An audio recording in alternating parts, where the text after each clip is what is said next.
Good evening, my dear juniors. I hope you all are fine with the blessings of God. Now, हम chapter 9 का block 3 chapter 9 of biochemistry के summary को discussion करते हैं। Previous video में हमने short questions को discuss किया था एंड इस वीडियो में हम समरी को डिस्कस करते हैं। The first point is a universal set of several hundreds of molecules is found in living cells. क्या बोला है कि कोई भी लिविंग सेल्स हो, उन लिविंग सेल्स में हमें क्या मिलेगा? हमें सेवरल हंड्रेड मॉलिक्यूल्स मिलेंगे। ठीक है। Carbohydrates are the most abundant organic molecule on the earth and they are one of the most constituents of animal food. Carbohydrate can be broadly defined as a polyhydroxyaldehyde or a ketone and their derivatives. Carbohydrate क्या है? Most abundant organic molecules on the earth. Most abundant organic molecules है carbohydrate. Animal food का main constituent है। Carbohydrate जो है इसको broadly classified हम कर सकते हैं as a polyhydroxyaldehyde or a polyhydroxyketone. ठीक है, and their derivatives. The third one is carbohydrates characterize कर सकते हैं type and number of monosaccharides residue present in the molecules. यानी कभी भी हमें अगर डिस्क्रिप्शंस करना हो, कैरेक्टराइज करना हो कि कार्बोहाइड्रेट को कैटेगराइज करना हो तो हम कैसे करेंगे? उसके मोनोसैकेराइड्स के यूनिट के प्रेजेंस के अकॉर्डिंग कि कितने मोनोसैकेराइड किसमें प्रेजेंट है उसके अकॉर्डिंग हम उसको क्लासीफाई करेंगे, उसको हम कैरेक्टराइज करेंगे। The maltose sugar and the lactose are common example of naturally occurring disaccharides. अब देखो हमने क्या बोला, कार्बोहाइड्रेट को हम कैरेक्टराइज करेंगे ऑन द बेसिस ऑफ जितने सैकेराइड्स उनमें प्रेजेंट होंगे, तो मोनोसैकेराइड्स रेसिड्यू उनमें प्रेजेंट होंगे उसके बेसिस पे। तो यहाँ पर तुम देखो डायसैकेराइड्स बोला है, तो मोनोसैकेराइड्स का मतलब हो गया सिंगल यूनिट अगर उसमें प्रेजेंट हो। डाया का मतलब हो गया सेम या dissimilar to kind of units अगर मिलकर के बन रहा है सो वो हो जाएगा डायसैकेराइड्स। जैसे कि आपका मेल्टोज है, सुक्रोज है, लैक्टोज है। कॉमन एग्जांपल्स हैं नेचुरली अकरिंग डायसैकेराइड्स के। Starch and glycogen are the polysaccharides. बहुत सारे यूनिट ऑफ सैकेराइड्स इसमें होंगे, polysaccharides of the glucose in plants and animals. तो स्टार्च ग्लाइकोजन क्या है? पॉलीसैकेराइड है। स्टार्च किसका है? स्टार्च किसका है? प्लांट्स का है। ग्लाइकोजन किसका है? एनिमल का है। तो स्टार्च प्लांट्स का, ग्लाइकोजन एनिमल का, पॉलीसैकेराइड्स हैं। और जो नेचुरली अकरिंग डाइसैकेराइड्स है वो क्या है? Maltose, sucrose, lactose. Maltose, sucrose, lactose. Now let's move to the next point. Lipids are the heterogeneous group of compound that includes fat, waxes, oil, steroids and several other derived molecules. तो lipids से हमें बताया गया कि एक heterogeneous group of compound है। ये एक heterogeneous group of compound है जिसमें क्या क्या होगा? फैट्स होगा, waxes होगा, ऑयल होगा, स्टेरॉइड होगा और भी अदर derived molecules होंगे। जैसे कि एग्जाम्पल लिया गया है carbohydrate they serve as energy residue for the body. हमारी बॉडी के लिए एनर्जी रेसिड्यू कौन है? कार्बोहाइड्रेट है। Lipids are classified into 3 major categories, simple, compound and derived lipids. ठीक उसी प्रकार से लिपिड को भी हम 3 कैटेगरी में बांटे हैं। जो सबसे पहला वाला है वो सिंपल, दूसरा कंपाउंड एंड तीसरा क्या है? थर्ड क्या है?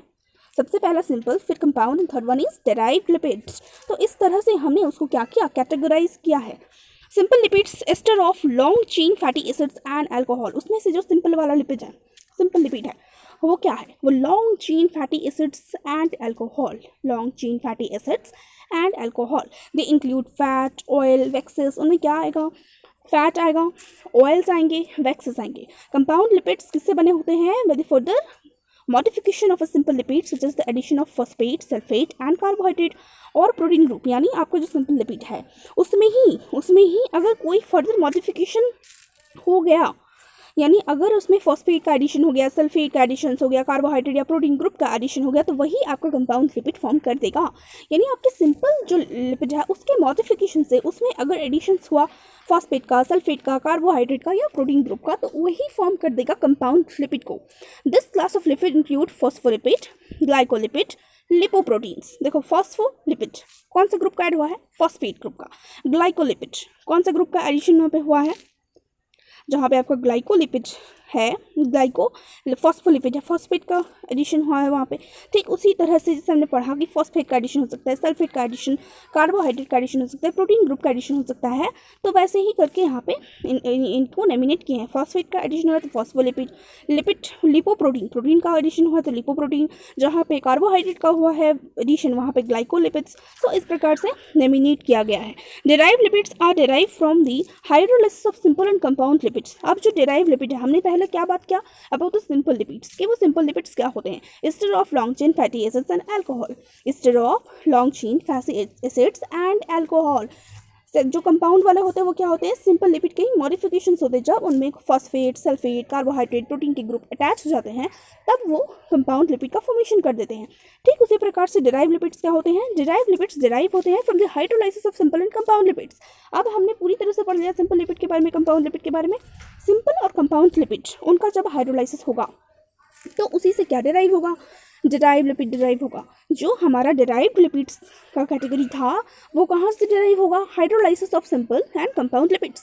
ठीक है, steroid, cholesterol, various lipid soluble hormones as well as fatty acid belong to this class of lipid. जैसे हमने एग्जांपल पढ़ा था सिंपल का पढ़ा था हमने एग्जांपल। फिर हमने कंपाउंड का भी पढ़ा, फॉस्फोलिपिड, ग्लाइकोलिपिड, लिपोप्रोटीन्स। ठीक उसी प्रकार से डिराइव्ड लिपिड के भी एग्जांपल्स हैं, and they are steroids, cholesterol and various lipid soluble hormones. बहुत सारे lipid soluble hormones as well as fatty acid belong to this class of lipids. ठीक है, now moving toward the next page. The first point is protein are linear polymer of amino acid whose sequence contain the information that gives each molecule its three-dimensional structure and its biological function. Interactions between the biomolecules are stereospecific. क्या बोला है, proteins ऐसा linear polymer amino acid का होता है जिसका sequence जो है पूरा इन्फॉर्मेशन देगा हमको हर एक मॉलिक्यूल का, उसके थ्री डायमेंशन स्ट्रक्चर्स का, उसके बायोलॉजिकल फंक्शंस का। यानी प्रोटीन में जो linear polymer of amino acid के सीक्वेंस हैं वही सीक्वेंस हमें देंगे हर तरह के इन्फॉर्मेशंस कि वो जो है किस तरह से डायमेंशन क्या है, उसका स्ट्रक्चर क्या है, उसका बायोलॉजिकल फंक्शन क्या है। एंड फिर बोला है interactions between the biomolecules are stereospecific. जो बायोमॉलिक्यूल्स का इंटरेक्शंस है वो स्टेरियोस्पेसिफिक होता है, मीनिंग का स्पेसिफिक है वो। फिर बोला है about 20 amino acids are used to form protein. जब प्रोटीन का फॉर्मेशन होता है आपको बहुत अच्छे से पता है कि अमीनो एसिड के सीक्वेंस से ही वो फॉर्म होता है। तो अमीनो एसिड के सीक्वेंस से जो प्रोटीन फॉर्म हुआ तो कितने अमीनो एसिड के सीक्वेंस से फॉर्म हुआ, 20 अमीनो एसिड्स हैं। देयर आर 20 अमीनो एसिड्स जिससे बनेगा क्या, प्रोटीन।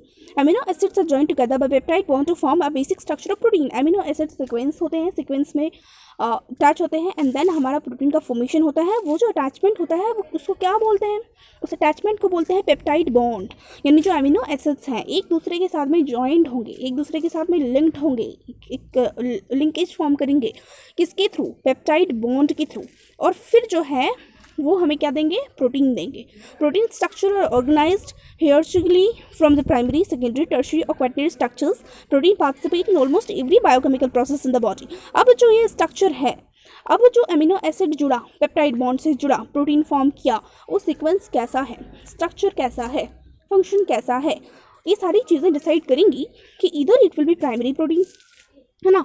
अब यही चीज़ डिसाइड करेगी प्रोटीन का प्राइमरी है, सेकेंडरी है, टर्शरी है, क्वाटरनरी है, क्या है अब यही डिसाइड करेगी। और इस तरह से इसको फिर क्लासीफाई करा जाएगा कि primary into secondary, tertiary and quaternary. So protein जो है पार्टिसिपेट करता है almost every biochemical process in the body. हमारे बॉडी में ऑलमोस्ट हर बायोकेमिकल प्रोसेस में प्रोटीन का बहुत बड़ा रोल होता है, पार्टिसिपेशन होता है।